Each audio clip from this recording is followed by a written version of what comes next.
최초의 성탄절을 맞이하는 풍경을 볼 수 있어 너무 좋고, 또 그때 우리 신앙의 선배들이 선교사님과 함께 저렇게 아름다운 성탄절을 표현하려고 노력했던 것처럼 우리도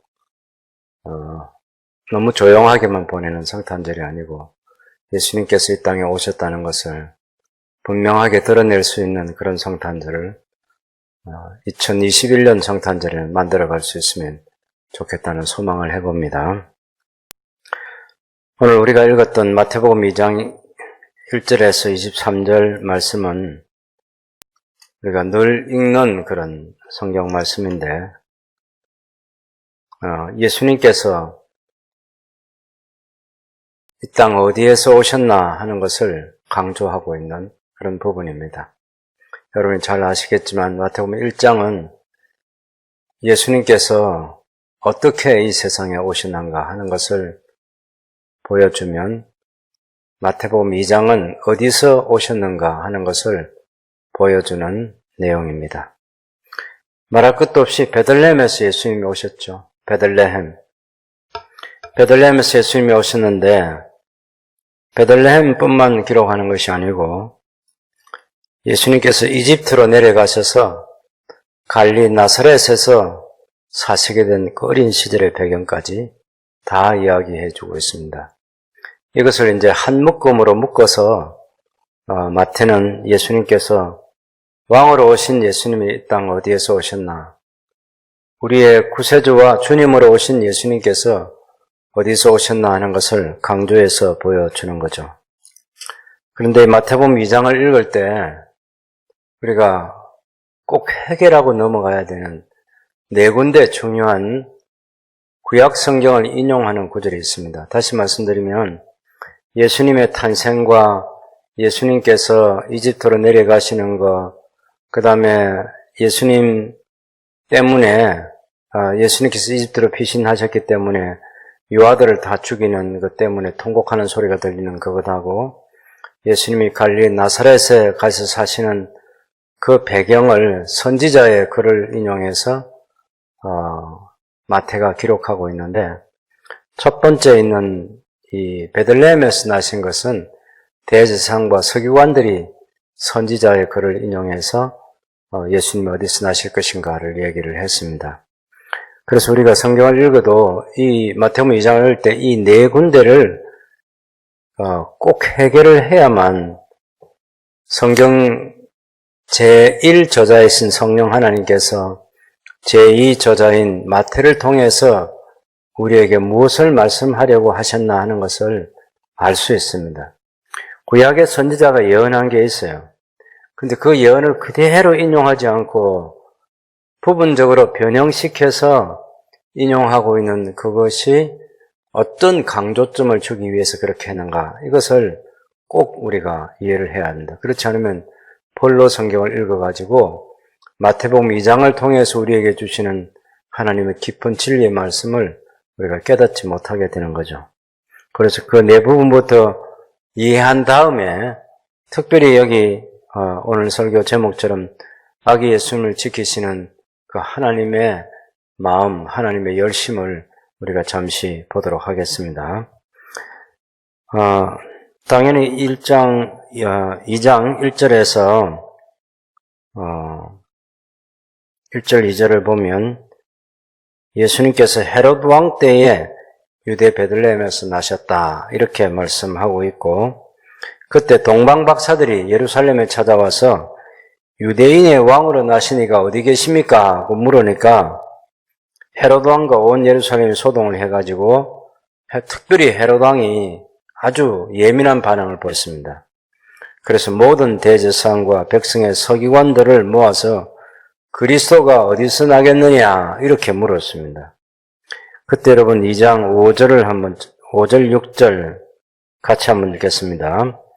이르되 유대 베들레헴이오니 이는 선지자로 이렇게 기록된 바, 또 유대 땅 베들레헴아 너는 유대 고을 중에서 가장 작지 아니하도다.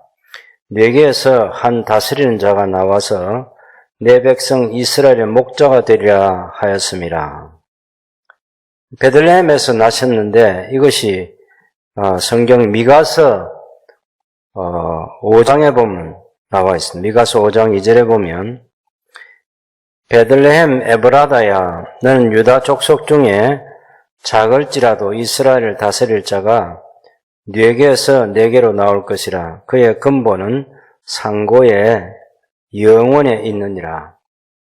우리 방송실에서 그 미가서 5장 2절 말씀을 찾을 수 있으면 화면에 띄워주시면 좋겠습니다. 미가서 5장 2절. 자, 여러분, 여기 제가 그 2장 6절 말씀하고, 마태복음 2장 6절 말씀하고, 또, 미가서 5장 2절 말씀하고, 부분적이지만 조금 다른 데가 있어요. 한번 여러분 보세요. 마태복음 2장 6절은 유대 땅 베들레헴아, 그랬는데, 미가서 5장 2절은 베들레헴 에브라다야, 이렇게 부르고 있는. 미가서 5장 2절에서 에브라다야 한 것을 유대 땅이라고 이렇게 말하고 있고, 그 다음에 유다 족속 중에 그 미가서 5장 2절에서 작을지라도 한 이것을 마태는 2장 6절에서 가장 작지 아니하도다 이렇게 기록하고 있습니다.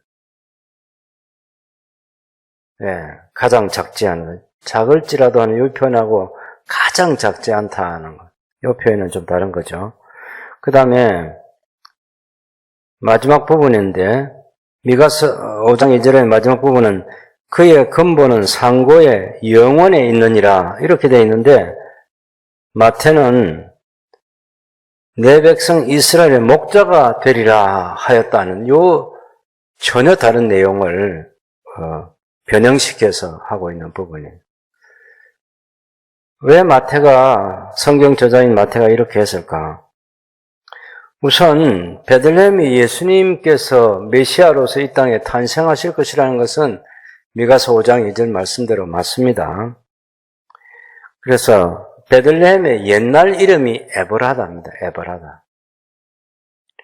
네, 베들레헴 에브라다야.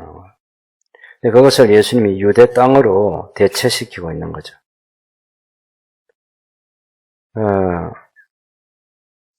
유대 땅 베들레헴은 남쪽에 있잖아요.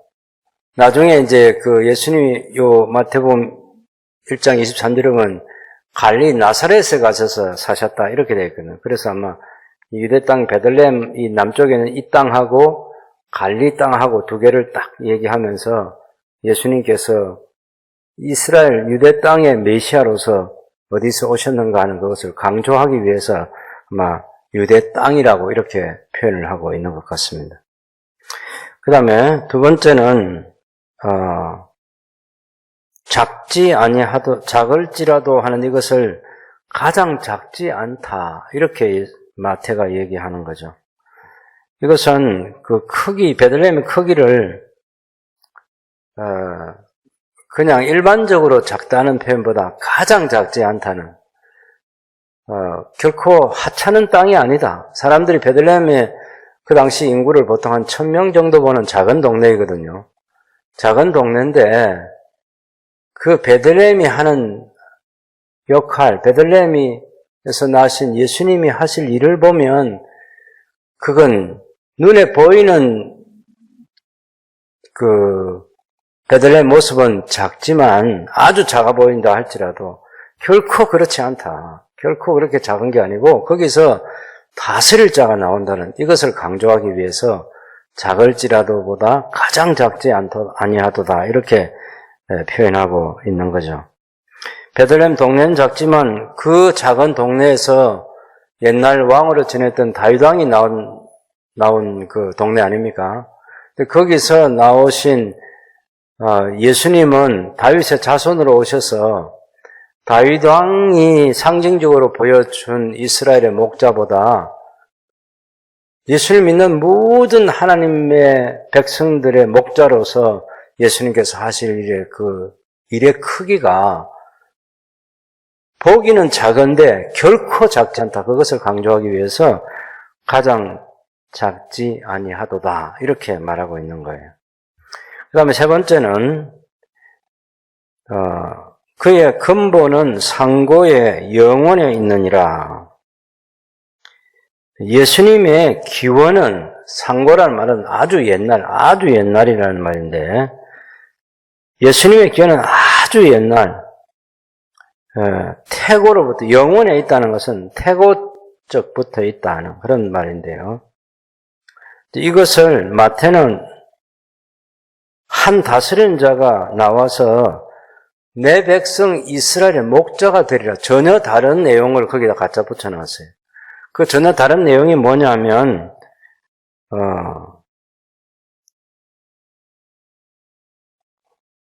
그 사무엘하 5장 2절입니다. 한번 보여주세요. 사무엘하 5장 2절을 보면, 전에 곧 사울이 우리의 왕이 되었을 때에도 이스라엘을 거느려 출입하게 하신 분은 왕이시었고, 여호와께서도 왕에게 말씀하시기를 네가 내 백성 이스라엘의 목자가 되어 네가 이스라엘의 주권자가 되리라.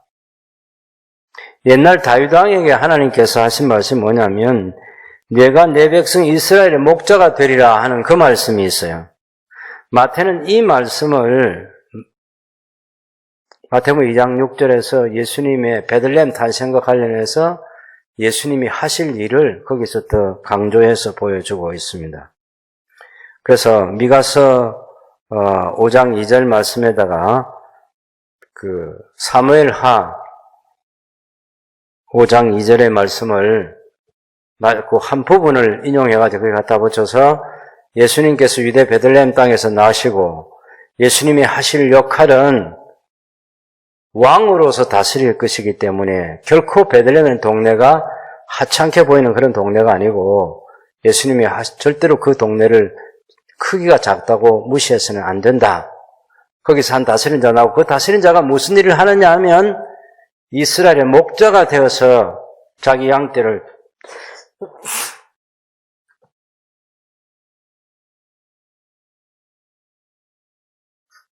죄송합니다. 이스라엘 목자가 되어서 자기 양떼를 돌볼 것이다. 이것을 강조해서 보여주고 있다는 것을 여러분 이해하시면 되겠습니다. 특별히 그것을 미가서 5장 4절에도 보면은 이런 게 있어요. 그가 여호와의 능력과 그의 하나님 여호와의 이름의 위엄을 의지하고 서서 목축하니 5장 2절에서 베들레헴에서 유대 고을을 다스린 자가 나오는데 이스라엘 다스릴 자가 나와서 미가서 5장 4절에는 그 다스리는 자가 여호와의 능력과 그의 하나님 여호와의 이름의 위엄을 의지하고 서서 목축을 한다는 말이 있어요. 목축을 하면 당연히 목자로서 다 그 양떼를 돌보는 일을 하는 거죠. 그들이 거주할 것이라 이에 그가 창대하여 땅 끝까지 미치리라 하는 이런 말씀이 있는데 우리가 이 말씀 그러니까 세 구절을 좀 같이 생각해야 되겠습니다. 마태복음 2장 6절을 생각할 때 미가서 5장 2절에 유대 땅 베들레헴에서 나시는 거, 그 다음에 거기서 이스라엘의 왕인 메시아가 나서 다스릴 역할을 보면 그 동네가 크기가 작다고 해서 작은 것이 아니고 그 하실 일은 매우 중요하다는 것을 강조하기 위해서 가장 작지 않다 그렇게 말씀하셨고, 마지막에 이스라엘의 목자가 되리라는 것은 사무엘상 5장 2절에서 다윗에게 하셨던 하나님의 말씀인데 다윗의 자손으로 오신 예수님께서 바로 그런 목자로서 일을 하실 것을 강조하고, 그것은 그냥 사무엘하 5장 2절을 갖다 붙인 게 아니라 미가서 5장 4절에 보면은 이 땅 베들레헴에서 탄생하실 그 이스라엘을 다스릴 자가 목축을 하는 목자로서 그 역할을 한다는 그 말씀과도 연결시켜 보면 마태는 그 미가서 5장 2절에서 4절까지 그 문맥을 가지고 마태복음 2장 6절을 만들고 있고, 그 다음에 사무엘하 2장을 가지고 선명하게 다윗의 자손으로 오신 예수님이 어떤 일을 하실 것인가 그것을 강조하고 있다는 것을 잊지 말아야 되겠습니다. 두 번째는 2장 13절에서 15절 가운데 있는데 동방박사들이 이제 별을 인도함을 찾아서 가서 별이 머무는 곳에 들어가서 아기 예수님께 경배하고 예물로 황금과 유황과 몰약을 드리죠. 그런 다음에 하나님께서 이제 꿈에 이 동방박사의 헤롯에게로 돌아가지 말아라. 그리고 다른 길로 가도록 그렇게 해서 이제 박사들은 즉시 순종해서 다른 길로 돌아갑니다. 그런데 주님의 사자가 요셉에게 빨리 아기 예수님을 애굽으로 피신시키라 하는 그런 지시를 합니다. 여러분 13절 보십시오. 그들이 떠난 후에 주의 사자가 요셉에게 현몽하이르되 헤롯이 아기를 찾아 죽이려 하니 일어나 아기와 그의 어머니를 데리고 애굽으로 피하여 내가 네게 이르기까지 거기 있으라 하시니 요셉이 일어나서 밤에 아기와 그의 어머니를 데리고 애굽으로 떠나가 헤롯이 죽기까지 거기 있으니 이는 주께서 선지자를 통해 말씀하신 바 애굽으로부터 내 아들을 불렀다 함을 이루려 하심이라. 예수님을 애굽으로 피신시킨 이 사건하고 과거 호세아 11장 1절 말씀인데 이것이 거기 15절에 있는 선지자를 통하여 말씀하신 바 애굽으로부터 내 아들을 불렀다. 이 호세아 11장 1절 말씀에 있는 이것은 1차적으로는 이스라엘 백성들이 하나님의 아들이에요. 그래서 내 아들을 불렀다 하는 이 말은 호세아 시대의 사람들은 이해하기를 이스라엘 백성들이 하나님의 아들이고 하나님의 아들이 애굽으로부터 하나님의 부름을 받고 구원을 받게 될 것이다 하는 그런 말씀인데 마태는 이것을 예수님께서 애굽으로 내려가셔서 이제 다음 사건으로 다시 올라오실 그것하고 연결을 시키고 있다는 것입니다. 그래서 구약시대에 보면 요셉의 가족 70명이 애굽으로 내려가서 430년 뒤에 한 민족을 이루어서 하나님께서 그들을 애굽에서 불러내가지고 약속의 땅 가나안으로 데려가는 거예요. 그 사건하고 예수님께서 애굽으로 내려가셔서 다시 올라오신 이 사건하고를 마태가 연결시키는 거예요.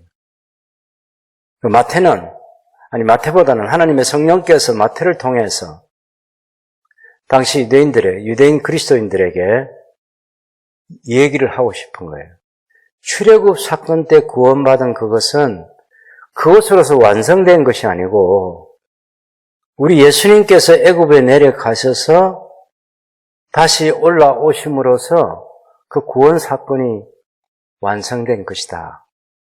그것을 연결시켜주기 위해서 이렇게 얘기하고 있는 부분입니다. 그래서 너무 우리가 이것을 왜 이스라엘 백성이 올라오는 것을 예수님하고 연결시키나 그렇게 하지 말고 성경에 있는 그대로 받아들이면 돼요. 분명히 이집트에 내려갔다가 출애굽에서 올라온 과거 이스라엘 백성의 그 구원 사건은 진정한 하나님의 아들이신 예수께서 우리의 구원자로서 모세보다 뛰어나신 분 아닙니까? 모세보다 뛰어나신 예수님이 애굽에 내려가셔서 다시 올라오신 그것을 통해서 과거 이스라엘의 구원 사건이 출애굽 사건이 이렇게 해서 완성되는 것이고 이것을 완성시키신 하나님의 아들 예수 그리스도가 우리의 완전한 구세주이시다 하는 것을 강조하기 위해서 이렇게 하는 거예요. 그 다음에 이제 여러분 16절, 17절 보시면 16절에 이제 헤롯 왕이 베들레헴 그 모든 지경 안에 있는 사내 아이를 다 죽여버립니다. 큰 유아 살해 사건이 생기는 거죠. 이 유아 살해 사건은 무엇하고 관계냐면 예수님께서 애굽으로 하나님의 아들이신 예수님이 애굽으로 피신하신 사건하고 애굽으로 급히 피신하신 거죠. 예수님은 고향 베들레헴에 계셔야 돼요. 고향 베들레헴에 계시지 않고 애굽으로 내려가셔야만 되는 그 슬픈 현실을 한번 상상해 보십시오, 여러분. 예수님이 갓 태어났어요. 그로부터 한 1, 2년이 되지 않았어요. 아주 어린 아이잖아요. 이 어린 아이를 요셉이 밤에 데리고 가거든요. 그만큼 상황이 긴박했습니다. 헤롯 왕이 만약 이 사실을 알게 되면 예수님의 목숨이 굉장히 위태로울 수 있잖아요. 하나님의 구원 사건 전체가 완전히 수포로 돌아갈 수 있는 그런 상황인데 예수님이 어쨌든 아기 예수님이 요셉의 도움으로 애국으로 피신하게 됐어요. 근데 그냥 피신했다는 그 측면은 굉장히 우리가 안심이 되는 부분인지 몰라도 또 다른 슬픈 사실은 고향에 계셔야 될 예수님께서 고향 베들레헴이 아니고 애국으로 떠나셨다는 것입니다. 이것이 이제 예수님 떠나신 그것 때문에 죽은 아기들의 생명, 생각해보면 그 어머니들의 울음소리가 뭐하고 같았느냐. 과거, 라헬이 여러분 17절 선지자 예레미야를 통하여 말씀하신 바, 라마에서 슬퍼하며 크게 통곡하는 소리가 들리니 라헬이 그 자식을 위하여 애곡하는 것이나 그가 자식이 없으므로 위로받기를 거절하였도다. 예, 이것은 여러분 예레미야 31장 15절에 있는 말씀하고 같습니다. 한번 보여주세요. 예레미야 31장 15절에 여호와께서 이와 같이 말씀하시니라. 라마에서 슬퍼하며 통곡하는 소리가 들리니 라헬이 그 자식 때문에 애곡하는 것이나 그가 자식이 없어져서 위로받기를 거절하는도다. 이것은 특별히 다른 말씀이 아니고 과거 이제 우리 이스라엘이 남유다 왕국이 주전 586년, 주전 605년, 597년, 605년에 바벨론에 멸망할 때 그 세 차례에 걸쳐서 이렇게 바벨론으로 끌려갑니다. 약속의 땅 가나안에 살아야 될 하나님의 백성들이 바벨론 땅으로 끌려가는 거죠. 그때 이스라엘의 어머니인 라마에서 라헬의 통곡 소리가 있었다. 왜? 약속의 땅에 있어야 될 하나님의 백성들이 그곳에 있지 못하고 끌려간 것입니다. 떠나가는 그 하나님의 아들들 때문에 슬퍼했던 그것을 이제 비유해가지고 예수님이 이집트 땅으로 고향 땅을 주시고 이집트 땅으로 피신한 그 사건 때문에 일어난 유아들의 이 차례 사건하고 마치 바벨론 땅에 포로로 끌려가는 하나님의 아들들 그 장면하고를 연결시켜서 지금 마태가 얘기하고 있습니다. 그래서 라마에서 슬퍼하며 크게 통곡하는 소리가 들리니 라헬이 그 자식을 위하여 애곡하는 것이나 그가 자식이 없으므로. 왜 없어요? 실제로 야곱의 아내 라헬에게는 자식이 있습니다. 베냐민과 요셉이 있지 않습니까? 그리고 첩을 통해서 낳은 자식도 있고. 근데 그런 자식이 아니고 지금 라헬은 이스라엘을 지금 표현하는 것이고, 그때 이스라엘의 어미로서 라헬은 이름이 사용됐고, 그 자식이 없다는 것은 바벨론 땅에 끌려갔다는 그런 얘기입니다. 그런 슬픈 장면을 얘기하면서 예수님이 고향을 비우시고 이집트로 가시고 그것 때문에 베들레헴 근처에 모든 유아들이 학살을 당하는 그 슬픔을 이렇게 표현하고 있다는 것을 우리가 기억해 둬야 되겠습니다. 예레미야 40장 1절에 보면 주전 586년 유다 땅에 하나님의 백성들이 바벨론으로 끌려가는 장면이 있는데 사령관 느부사라단이 예루살렘과 유다의 포로를 바벨론으로 옮기는 중에 예레미야도 잡혀 사슬로 결박되어 가다가 라마에서 풀려난 때에 말씀이 여호와께로부터 예레미야에게 임하였다. 그래서 라마가 그 바벨론의 포로로 끌려가는 그 장소라는 사실을 우리에게 알게 해주고 있습니다. 그래서 예레미야서에서 라헬의 통곡 원인이 하나님의 아들 이스라엘이 고향으로부터 바벨론으로 끌려가는, 붙잡혀가는 그런 슬픈 사건이 있었고, 그것을 예수님께서 지금 이집트로 피신하시는 그 장면과 연결시켜서 얘기하고 있는 거죠.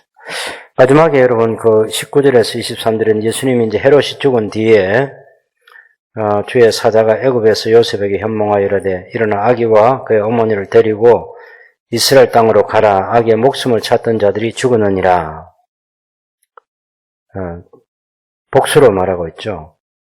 아기의 목숨을 찾던 자들, 헤롯의 지시를 받아서 아기의 목숨을 찾던 자들이 있었겠죠. 그런 사람들이 다 죽었다는 것입니다.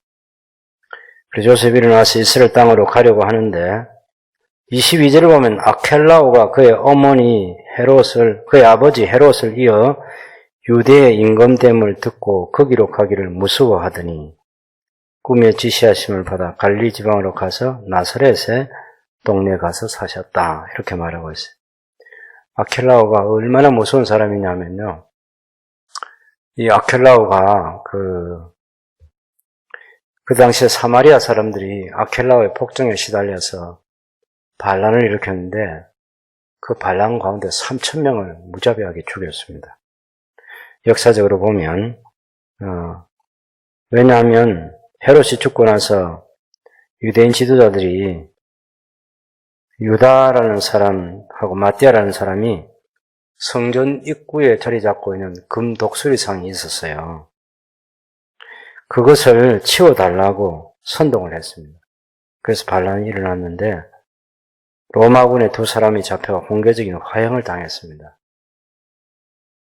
그때 이제 6월절이 되어서 바리새인들이 유다의 지도인 그 마띠아의 죽음에 대해서 강한 불만을 품고 폭동을 일으켰는데 그것을 아켈라오가 그 폭동을 일으킨 사람 가운데 3,000명을 무자비하게 죽였습니다. 이 사람은 그래서 나중에 이제 한 10년 정도 다스릴 때 그때 유대 지도자들이 그 로마 황제에게 가가지고 아우구스투스 황제에게 얘기해서 아켈라오가 이렇게 악해서 도대체 분봉왕으로서의 자격이 없다고 설득을 해가지고 결국 폐위된 왕이 아켈라오입니다. 여기 이제 아켈라오가 그의 아버지 헤롯을 위해서 유대의 임금됨을 듣고 하는 것은 바로 그런 때입니다. 이게 무서운 때예요. 중요한 것은 23절에 나사렛이란 동네에 가서 사니 이는 선지자로 하신 말씀에 여러 선지자, 한 선지자가 아니고요. 하신 말씀에 나사렛 사람이라 칭하리라 하심을 이루려 하심이라. 이 본문이 우리를 당황스럽게 하는 것은 이 나사렛 사람이라는 것이 구약 성경 어디도 안 나와요. 나사렛 동네가. 구약 성경 어디에도 나사렛 동네는 안 나와요. 나사렛 동네가 안 나온다는 것은 그만큼 보잘것없는 동네라는 겁니다. 그래서 예수님의 시대도 그 나사렛 동네에 나다나엘이 한 말을 들어보면 나사렛에서 선한 사람이 날 수 있느냐? 이렇게 말한 것은 나다나엘만 그렇게 생각하는 것이 아니고 그 시대 사람들, 그 지역 사람들까지 다 그렇게 생각하는 거예요. 나다나엘은 갈릴리 베세다 사람이잖아요. 베세다 사람인데 빌립보와 같이 성경을 열심히 읽고 연구하는 그런 사람인데 나사렛이란 동네는 물론 그 베세다에서 나사렛까지 그렇게 멀지 않거든요. 근데 그런 작은 동네는 그들도 보지도 않는 그런 정말 보잘것없는 동네입니다. 그러니까 예수님께서 나사렛 사람이라는 이것은 그렇게 보잘것없는 사람이라는 그런 뜻이에요. 정확하게 나사렛이라는 말이 없어요. 네. 그래서 여러 선지자가 예수님께서 이 세상에 오실 때 사람들에게 업신여김을 당하고 멸시를 당하고 사람들이 그들도 보지 않고 외면하고 하는 그런 여러 성경 구절들이 있거든요. 그런 구절들을 다 모아가지고 성령께서 마태라는 이 성경 기자를 통해서 예수님이 그 보잘것없는 동네에 가서 사신 것은 나사렛 사람이라 하는 것을 그렇게 사람들에게 외면당하고 멸시당하고 거절당하고 하는 그런 예수님의 모습을 보여주기 위해서 나사렛 사람이라고 하는 이 말씀을 얘기하면서 그곳에 가서 예수님이 사셨다 이렇게 말하는 거죠. 제가 성경 몇 구절을 보여드리면 예를 들면 이사야서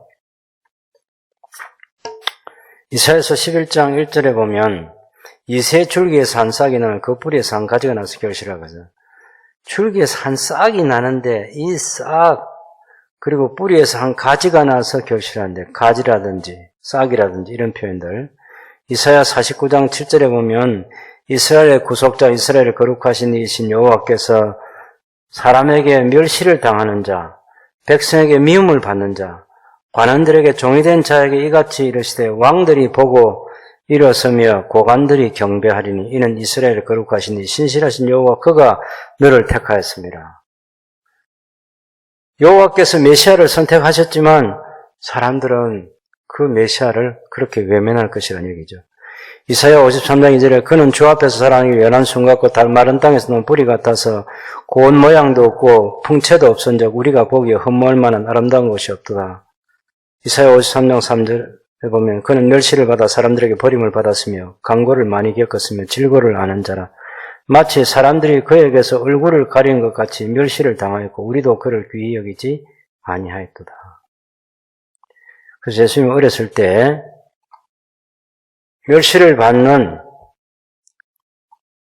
연한 순 같으신 그런 분으로 예수님이 이 세상에 오셨기 때문에 예수님이 하나님의 아들로 오셨다고 해서 굉장히 화려한 모습으로 오신 것이 아니라 베들레헴 땅에 강보에 쌓여 누워 있었죠. 그 당시에 사람들이 거들떠 보지도 않는 그 정말 별 볼 일 없는 동네, 나사렛 동네에서 예수님이 사셨죠. 그래서 선자들이 다 멸시와 천대와 조롱과 비웃음과 거절을 당하시는 그 거절을 당하는 그 나사렛 동네처럼 거기서 예수님이 사셔서 예수님은 나사렛 사람이다. 그렇게 불리도록 하나님께서 의도적으로 그렇게 하셨다는 것을 마태가 말하고 있습니다. 놀라운 것은 작은 동네 베들레헴, 작은 동네 나사렛. 작을 뿐만 아니라 그 나사렛에는 천한 것을 전혀 기대하지 않는 그런 곳에서 하나님의 아들 예수께서 탄생하시고 하나님의 아들 예수께서 그곳에서 자라셨다 하는 것. 그래서 갈릴리 지역에서 30세까지 거기서 자라시고 30세 메시아로서 역할을 예수님이 수행하신 거죠. 그래서 예수님이 그 가난한 동네, 그 어려운 동네에 사시면서 얼마나 그 로마 제국에서 지배받고 가난하고 어렵게 사는 사람들을 생각하면서 마음에 힘들고 정말 힘든 거죠. 구원해야 되는데 그런 안타까운 마음으로 사실 예수님이 건늙으셨어요. 그래서 30세 때 예수님 나이가 50대 사람처럼 그렇게 보였다고 성경은 말하고 있잖아요. 내 나이 50도 못 되어서 이렇게 아브라함 때를 얘기하느냐고 그런 얘기를 하는 유대인들의 판단이 있었습니다. 어쨌든 예수님은 어디서 오셨느냐? 베들레헴에서 탄생하셔서 이집트 내려가셔서 피신하셨다가 다시 유대 땅으로 올라오셔서 나사렛에 사시고 거기서 보잘것없는 사람으로 평가를 받으셨지만 결국은 메시아로서 하나님께 기름 부음을 받고 왕으로서 하나님의 왕국을 선포하시고 저와 여러분의 구세주와 주님이 되셨다. 이것이 성탄절에 우리가 생각해야 될 큰 기쁨의 좋은 소식인 거죠. 여기서 우리가 한 가지만 더 주목해 보려고 하는 것은 그렇게 오신 아기 예수님을 죽이려는 사람과 그 아기 예수님을 살리시려는 하나님의 열심, 그리고 하나님의 열심이 나타날 때 그것에 함께 협력해 준 이 여러 사람들 생각하면서 우리가 이 땅에서 여전히 이 아기의 소중함, 예수님께서 그때 보호받지 않았으면, 그때 하나님께서 죽이려는 사람들 손에서 하나님이 건지시지 아니하셨으면 우리의 구원이 어떻게 됐습니까? 순간을, 찰나를 놓치지 아니하시고 정말 동방박사들에게 빨리 다른 데로 가라. 요셉에게 빨리 피신해라. 애굽에서 얼마 동안 머물다가 다시 약속의 땅 가나안으로 다시 올라오느라. 그렇게 해서 하나님의 큰 구원의 그림을 보여주시고 완성하셨는데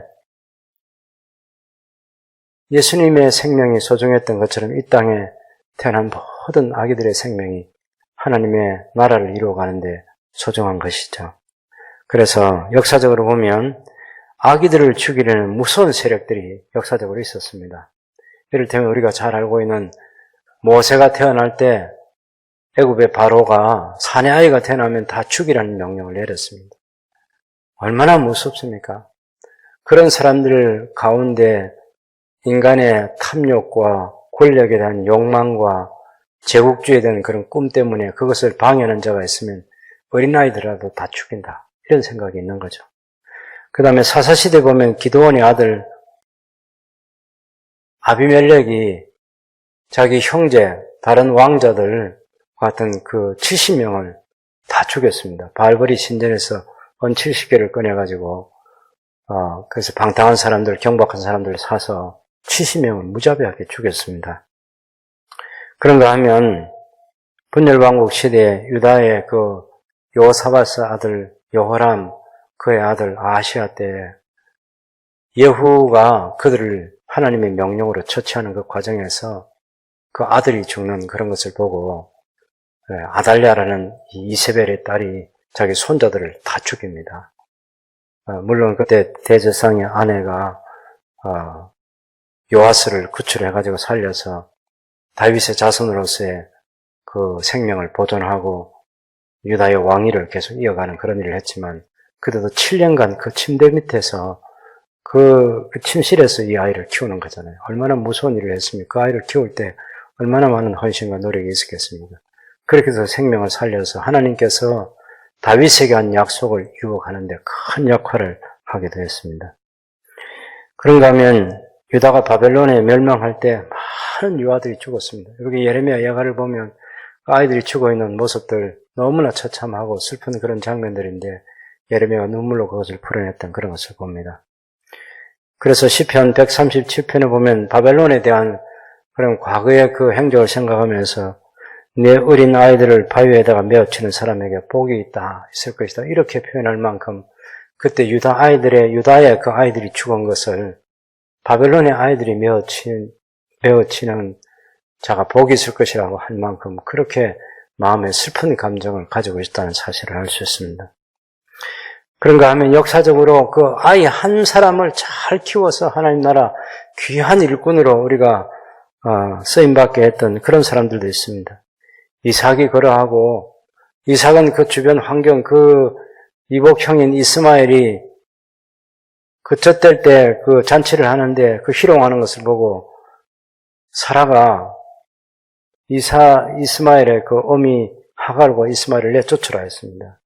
그때 하나님께서 힘들어하는 아브라함의 마음도 헤아리시면서 내가 책임질 테니까 넌 일단 내보내라고 해서 그 환경을 만들어주고 그 다음에 그 이삭이 아브라함이 죽기 전에 한 일은 이삭이 나중에 후처 그들을 통해서 난 아이들인데 그들을 다 그 요단강 동쪽으로 다 이주시킵니다. 이주시키고 이삭만 그 땅에 남겨서 하나님께서 약속하신 아브라함과 이삭과 야곱을 통해서 이루시려는 그런 놀라운 일을 이루셨죠. 모세의 부모도 석 달 동안 키우면서 정말 숨졸이면서 키웠고 더 이상 이제 울음소리가 너무 커서 이제 안 될 때는 그 갈대 상자를 만들어서 역청을 발라가지고 물이 새지 않도록 바구니를 잘 만들어서 나일강에 띄워서 아이의 생명을 하나님께 맡겼는데 하나님께서 살려주셨습니다. 그 모세 또한 하나님께서 쓰시려고 하는 귀한 하나님의 사람으로 쓰임받았습니다. 사사시대 어두운 말기에 하나님께서 그 사무엘을 태어나게 하시고 한나의 가정 엘가나와 한나가 그 젖될 때까지 잘 키웠다가 그 어린 아이를 엘리 제사장에게 보내서 키웁니다. 그렇게 해서 이스라엘의 위대한 말씀의 사역자가 되게 하는 일을 하나님이 하셨죠. 오늘 우리가 마태복음 2장에는 나오지 않지만 예수님이 탄생할 때 그 누가복음 1장에 보면 세례자 요한이 태어날 때도 역시 그 세례자 요한을 메시아의 그 선구자로서 길잡이로서 키우는 역할을 다 했기 때문에 세례 요한이라는 사람이 하나님의 아들 예수 그리스도를 역사의 무대에 소개시킬 수 있습니다. 오늘 이 본문에 보면 예수님의 생명을 구원하는데 하나님이 열심히 내신 것이 1장 12절을 보면 박사들에게 헤롯에게 돌아가지 말라 그렇게 지시할 때 즉시 순종한 동방 박사들, 그래서 다른 길로 고국에 돌아간 이 사람들 때문에 예수님의 생명이 위태롭지 않게 됐고, 또 13절에 보면 하나님께서 사자를 요셉에게 꿈에 보내셔가지고 헤롯이 아기를 찾아 죽이려 하니까 이런 아기와 그 어머니를 데리고 애국으로 피하라 해서 요셉이 즉시 애국으로 밤에 내려갑니다. 그만큼 상황이 위태롭고 심각했다는 사실을 알려줍니다. 요셉의 이런 순종으로 아기 예수님의 생명이 보호를 받은 거죠. 그 다음에 이제 예수님께서 헤롯이 죽기까지 거기 있게 하고 나중에는 유대 땅으로 다시 돌아오게 해서 나사렛이라는 동네에 살게 하시는데 그 긴 여정에 당연히 요셉과 마리아가 아기 예수님을 잘 돌보고 양육했다는 사실을 알 수 있습니다. 그래서 누가복음 2장에 보면 이 예수님께서 12살쯤 되었을 때 그때 성전에 가서 성전을 내 아버지 집이라 하고 구분할 만큼 내가 내 아버지 집에 있어야 할 줄을 알지 못하셨나이까. 여러분 12살 먹은 아이가 어떻게 그런 말을 할 수 있겠습니까? 그건 다 예수님을 키우는데 최선을 다했던 마리아와 요셉이 있기 때문에 가능했던 거죠. 여러분 저는 이 시대에 오늘 우리 성탄절에 우리 모두가 이 시대에 죽어가는 수많은 아이들을 생각하는 마음이 우리에게 한 번 더 새롭게 생각되어지고 마음에 새겨지기를 바라는 마음에서 이 본문에서 아기 예수님을 지키시는 하나님의 마음이라는 제목으로 말씀드리려고 하는 것입니다. 5초에 한 명씩 어떤 아이는 태어나서 2초, 3초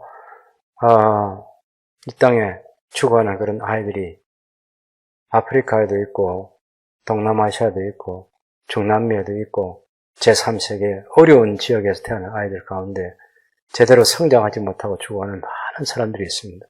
실제로는 120억의 사람이 먹고 살아도 남을 양식이 땅에서 나는데